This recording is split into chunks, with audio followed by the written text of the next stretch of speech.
Hey kiddos, it's Mrs. Gershon here. We are going to be looking at words this week that have the short U sound, and also the long U sound, U. Looking at our headers here, you can see we're working with some CVC patterns. Some of your words might have E's on the end to make the long U sound. You might have a double vowel, UI to make the U sound, and then double O's, which we are familiar with. So let's take a look at our words. We have the word fruit, smooth, dude, mood, trust, prune.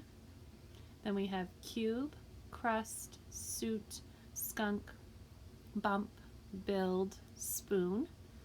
And then we have food, bloom, from, broom, juice, moon, and tooth. So let's look at a couple of our patterns. So we have our short U sound up here, the sound, like in the word crust. You're going to see a consonant, vowel, consonant there. That's making the sound.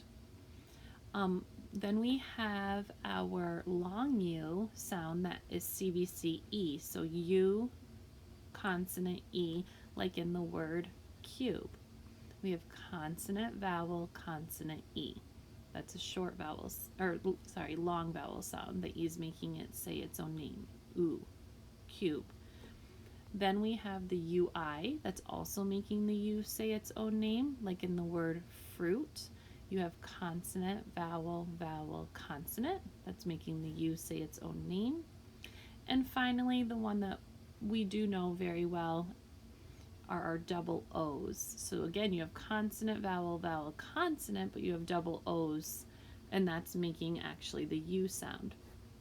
You do have a couple of oddballs this week, so let's take a look at our oddballs. We have, let's switch over to highlighter here. We have the word build. Build, when we say build, we hear build, but it's showing our UI pattern here. So the consonant, vowel, vowel, consonant with UI. So that does not follow the UI pattern. So that's going to be an oddball this week. Also, you have the word from. Here we hear the short U sound, and we do have a consonant. Let me switch over to pen here. Consonant, vowel, consonant. You're hearing except it's spelled with an O. So that does not follow the pattern of the consonant, U consonant. So just be on the lookout for those two oddballs this week. All right, kiddos, if there are any words you're unsure of, make sure to raise your hand and let a teacher know, and we can come around and talk to you about meanings. But happy sorting.